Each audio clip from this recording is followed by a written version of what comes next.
What is up, everybody? Welcome back to 9 to 5 Gamers, and today is Top 10 Tuesday. It is Christmas, so we've been doing a lot of Christmas lists and different things like that. And today, we've got another Christmas list for you. Just a couple things I want to let you know. Don't forget to check out, we have a contest going on. We are giving away 2 copies of Ready, Set, Bet. Easiest way to snag a copy of this is to go to the video that I created for stocking stuffers. It's going to tell you in the video at the very beginning how you can enter the contest, and go ahead and enter. The easiest way for you guys to snag a copy is going to definitely be becoming a member. And honestly, this top 10 today is going to be my top 10 Christmas list. These are games that I want.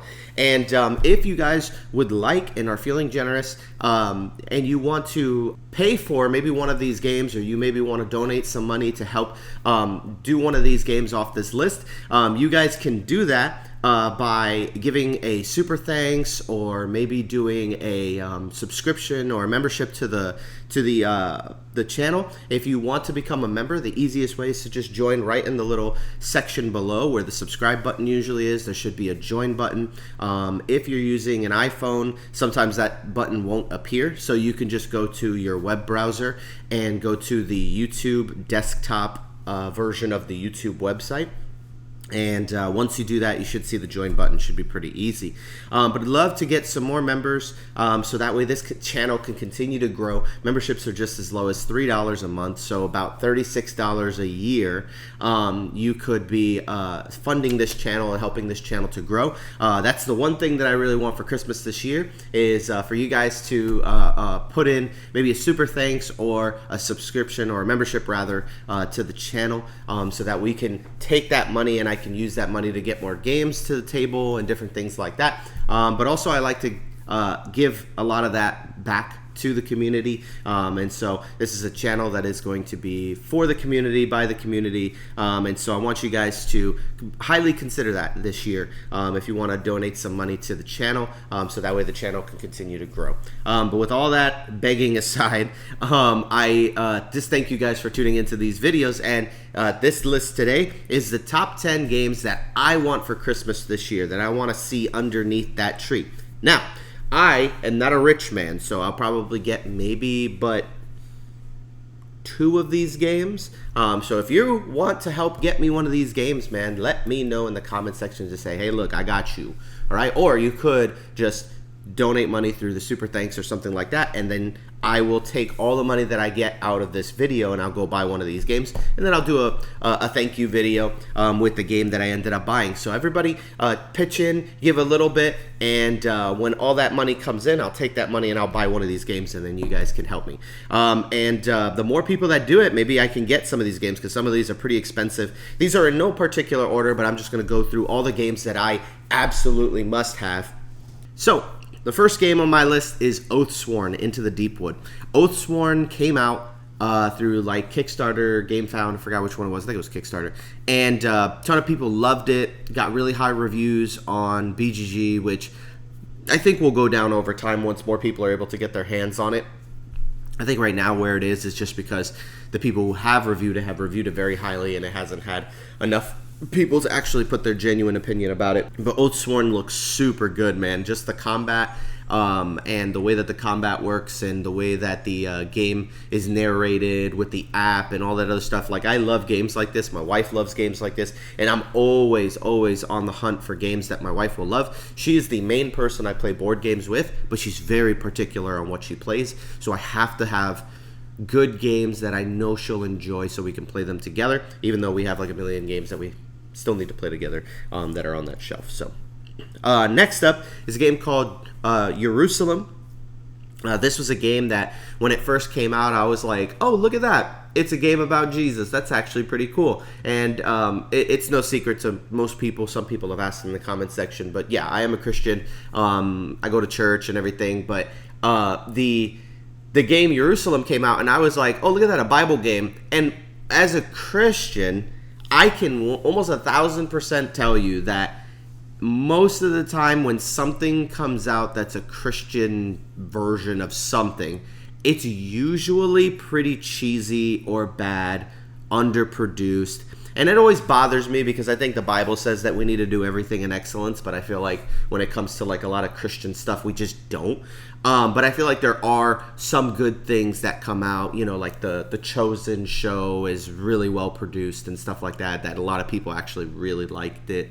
And so there's like a handful of things that I think are really good.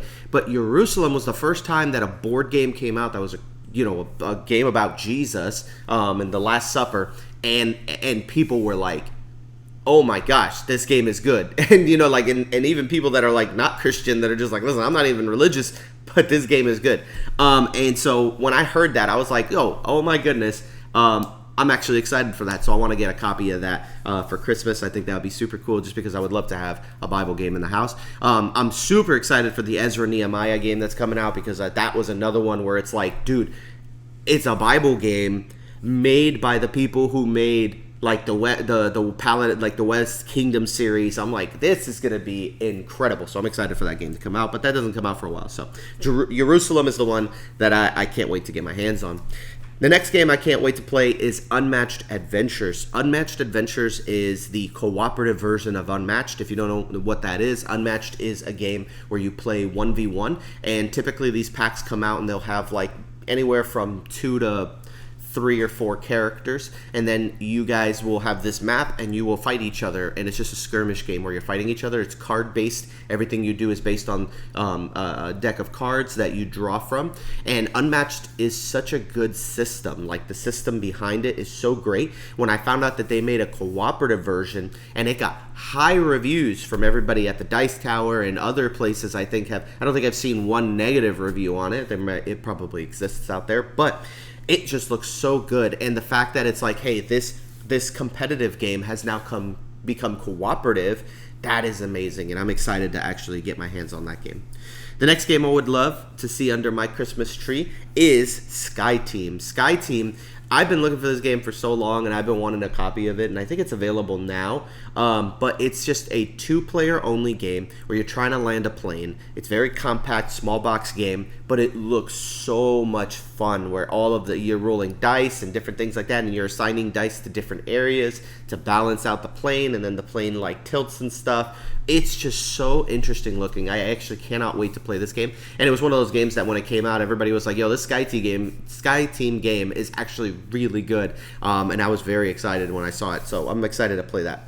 The next game on my list that I'm excited to see is Apiary. Apiary came out this year at the very, very tail end of the year. It was one of those games that was just kind of like, oh yeah, by the way, these guys produced, Stonemaier produced a game called Apiary. It's about bees in space. I was like, not interested. But then I started to see reviews and I started to fall into the FOMO a little bit, and some of the mechanics that I've heard about the game are pretty interesting about, like the worker placement and how you can replace certain bees, and you can like power your bees up and stuff. I was like, this game actually sounds kind of fun, and it kind of sounds like it's right up my alley. So Apiary is a game that I cannot wait to try out.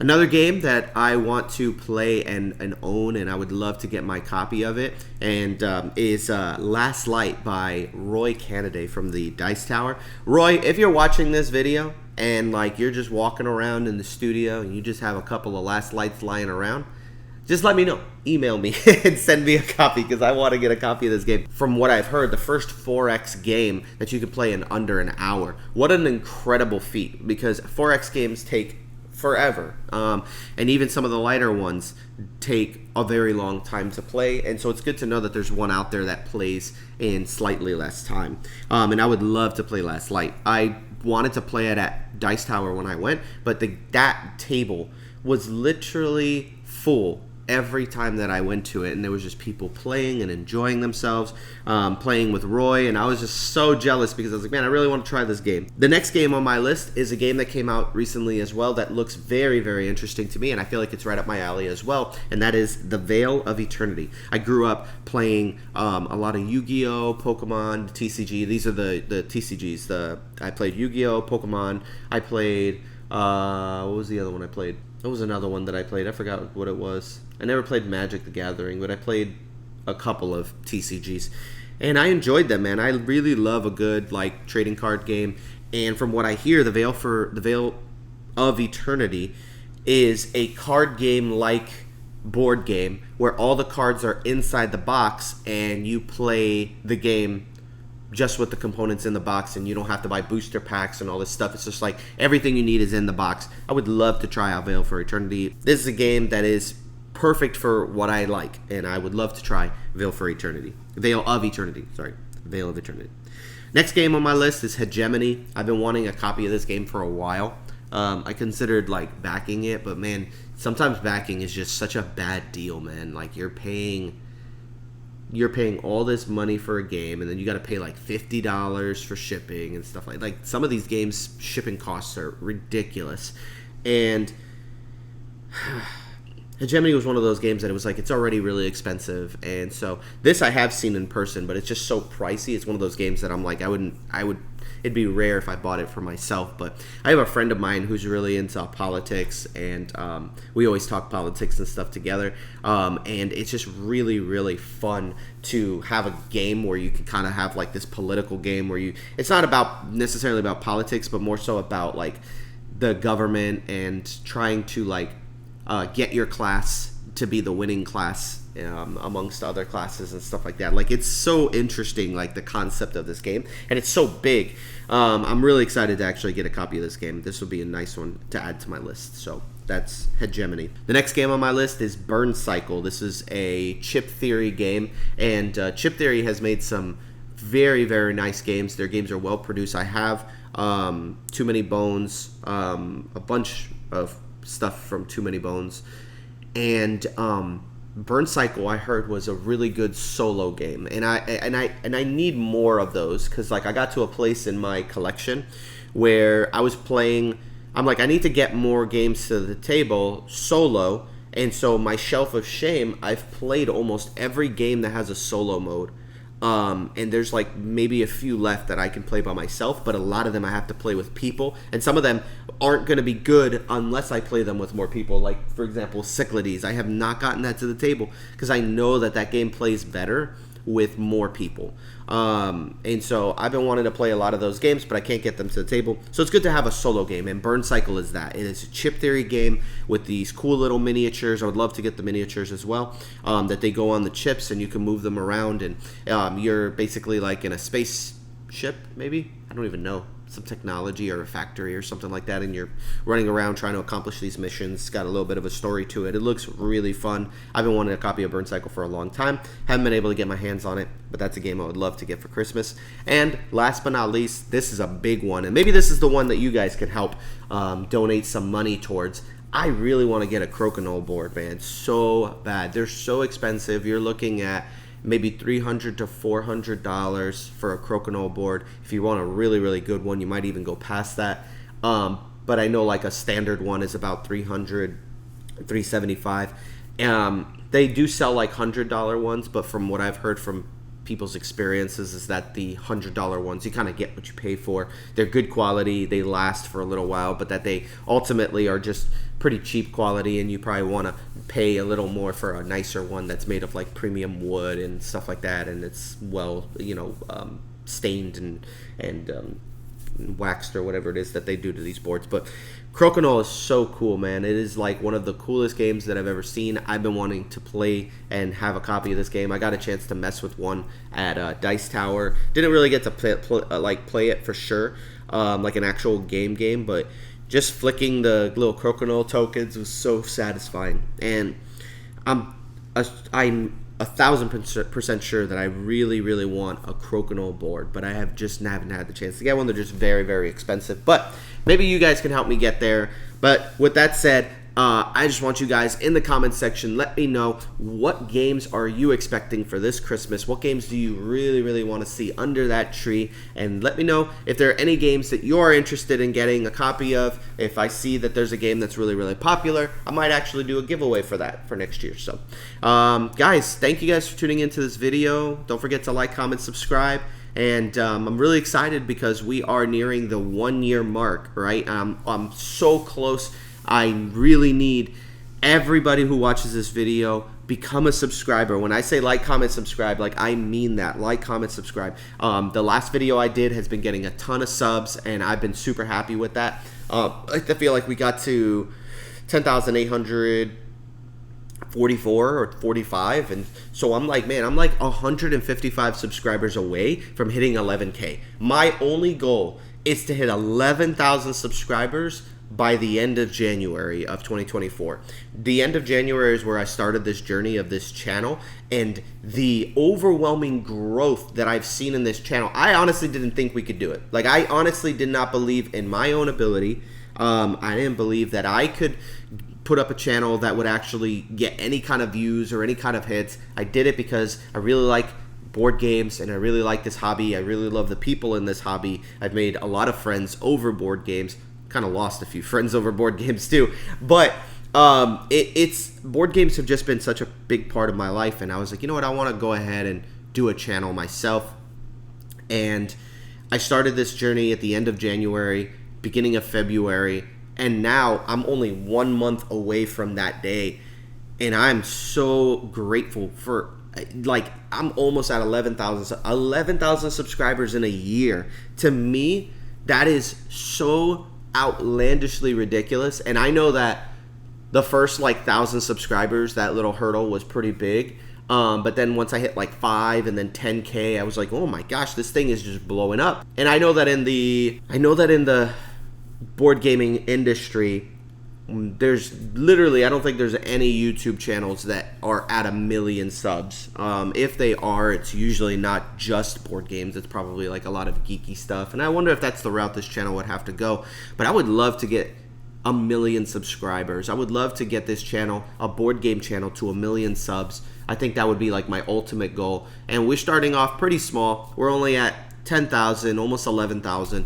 But man, I've seen some other channels with like 300,000 subs and 400,000 subs, and I'm like, bro, I think we could get there. We have enough board game players. So take this video, share it with people, have them subscribe, say, hey, look, I don't know if you like this guy or his videos, but sub to his channel. We want to push this channel up to the top, and I want this channel to grow and just get to a place where it's like, man, this channel is making a decent amount of money, and I can take that money and I can do giveaways with it, and I can host board game sessions and stuff like that, because it takes a lot of money to run this channel. I need new equipment, new recording. Everything that I do here is done on my phone, and so my phone is always in front of me and never in my pocket or in my hands. So I would love to get some actual camera equipment, some proper lighting. I think I'm using like a little ring light that I bought from like Amazon. And yeah, man, I'm excited for the future of this channel. I'm optimistic. I know that this channel is gonna go somewhere. I know for a fact if I could hit 11,000 subs in 1 year, I could definitely get to 20,000. 20,000 is my next goal, and it's the next time I'm going to do a giveaway, just because I think 15,000 might be a little too close. I think that's like right around the corner, and I'm like, you know what? I don't got the money to do any more giveaways, because I'm doing this Ready, Set, Bet giveaway, and I'm excited for that one. So thank you guys for tuning in. Don't forget, like this video. It helps with the algorithm. Comment. That shows that people are watching the video and that the video is active and there's an active community behind it. And then subscribe, because all of your subscribes help people go, hey man, that channel's got 20,000 subs. They know what they're talking about. You guys know that. Like, that's how that works. Most people will look at sub count and say, hey, let me see this guy's channel. Oh, he's only got like 150 subs. I'm just going to move on. Not everybody does that. There's some really good people out there that like the smaller channels. But thank you guys for believing me. Thank you guys for trusting me. And thank you guys for tuning into this channel. This is 9 to 5 Gamers. Thank you guys for being a part of the 9 to 5 crew. Love you guys. Have a wonderful Christmas time. Merry Kwanzaa. Happy... what are the other ones? I forgot. Anyway, whatever you celebrate, happy holidays. Take care, guys. Love you guys. See you guys later.